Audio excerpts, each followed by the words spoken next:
পাও, এটা হচ্ছে আমার মা ফোন করে বলে 5:30 5টা 5:30।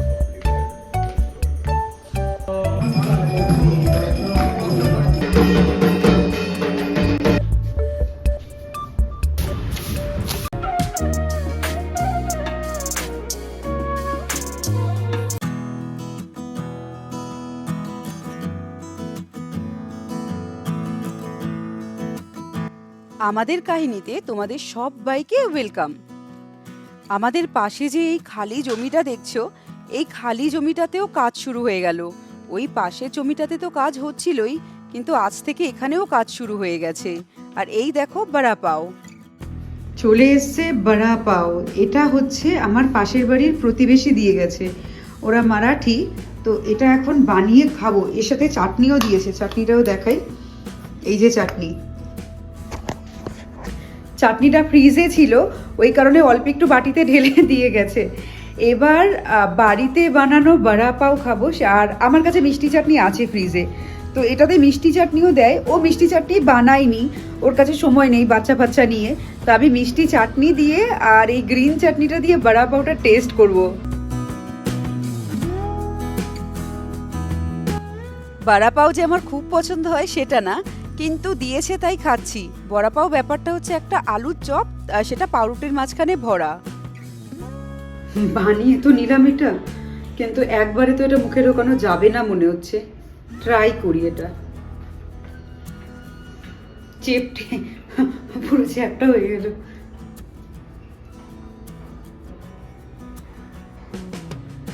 ঝাল। মনে আছে তোমাদের 15 থেকে 16 দিন আগে ওই যে আমাদের বাড়িতে যে প্রেস কন্ট্রোল করিয়েছিলাম আরশোলার জন্য?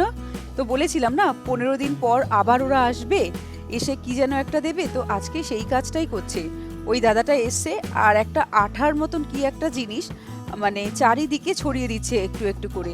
আজকে আর জিনিসপত্র বের করতে হয়নি, আজকে এর ওপরেই কাজ হয়ে যাচ্ছে।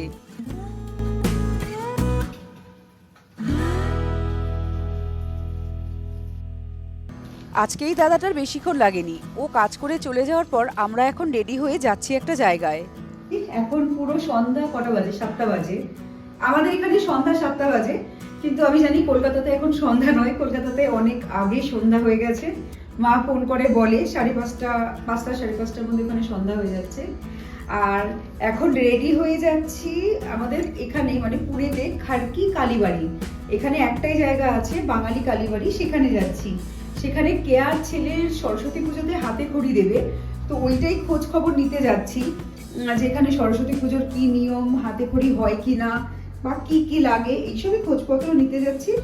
আর ওখানে একটা জায়গা থেকে খোঁজ পেয়েছি খুব ভালো মাছের দোকান আছে, মানে খুব ভালো মাছ বিক্রি করে। যেসব মাছ ওখানে পাওয়া যায়, মানে ইলিশ টিলিশ এখন এখানে লোকাল দোকানগুলোতে পাওয়া যায় না, সেগুলো নাকি অফ সিজনে পাওয়া যায়। তো দেখা যাক, মাছও কিনবো, পুজোর ওইসব কথাও বলবো, আর এই যে মাছের ব্যাগও নিয়ে নিয়েছি। তাহলে দেখা হচ্ছে খাড়কি কালীবাড়িতে।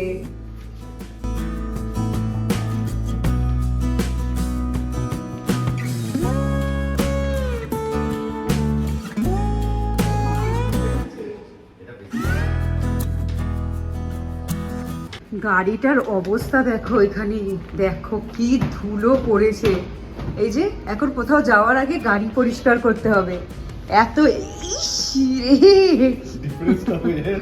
তাও বেশি দিনে ধুলো না, এটা 4-5 দিন হবে। 4-5 দিনে এইরকম ধুলো, পাশে কনস্ট্রাকশন হচ্ছে বলে।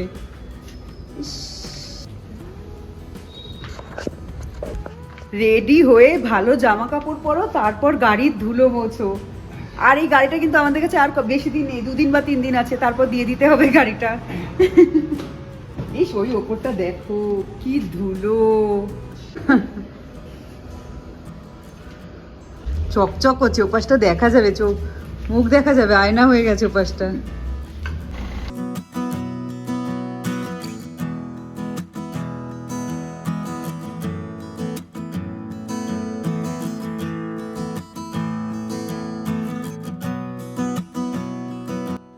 ঘর থেকে যখন বেরোচ্ছিলাম তখন মনে ছিল বাইরে প্রচণ্ড ঠান্ডা, তাই দুজনে দুটো ঠান্ডার জিনিস পরে নিয়েছি।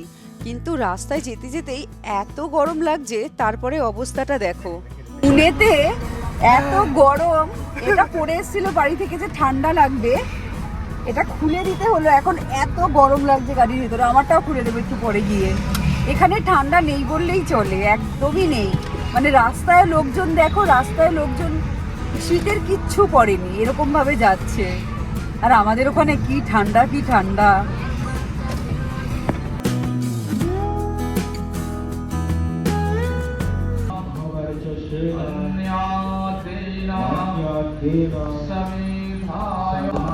আমরা একটু আসতে লেট করে দিলাম, এখানে পুজোটা স্টার্ট হয়ে গেছে।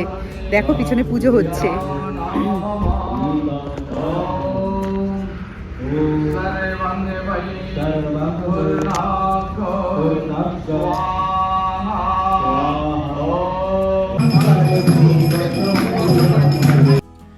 আমরা এখানে অজান্তেই এসেছি, কিন্তু এসে দেখছি এখানে ভারত সেবা আশ্রম থেকে প্রোগ্রাম চলছে। এই যে দেখো, ভারত সেবা আশ্রমের সব লোকজন এসছে আর এখানে ঠাকুরকে পুজো করছে। আর এই যে কালীবাড়ির কালী ঠাকুর, একদম সামনে থেকে ভিডিও নিতে পারিনি, কারণ একদম সামনে থেকে ভিডিও নেওয়া অ্যালাউ ছিল না, তাই একটু দূর থেকেই নিয়েছি। আর এক পাশে আছে শিব ঠাকুরের মন্দির, এক পাশে আছে গণেশ ঠাকুরের মন্দির। আর এখানে লোকজন বেশ ভালোই হয়েছে। এখন এখানে আরতি চলছে।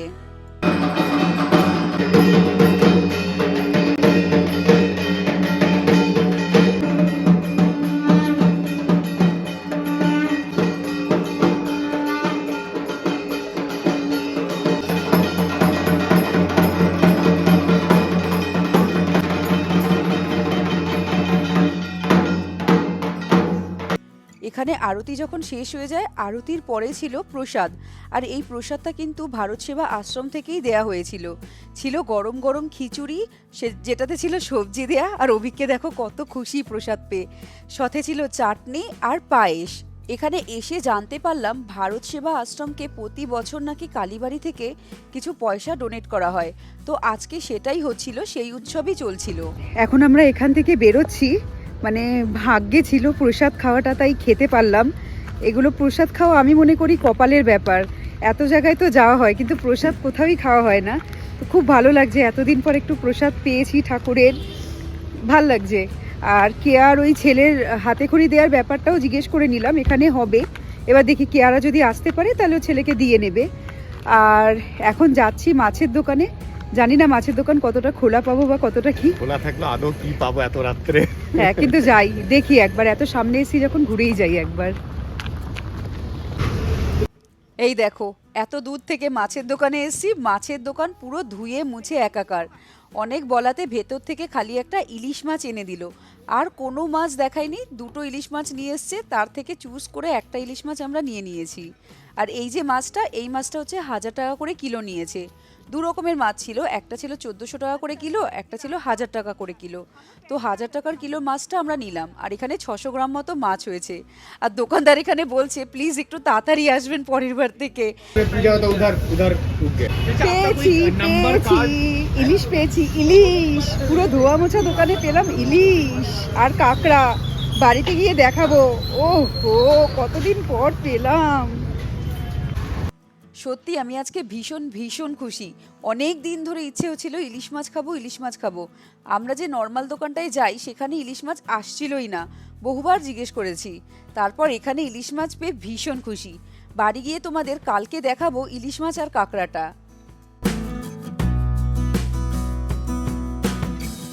আজকের এই ভিডিওটা তাহলে এখানেই শেষ করি। তোমরা সবাই ভালো থেকো, সুস্থ থেকো, সাবধানে থেকো। এবার আমরা আসছি, টাটা।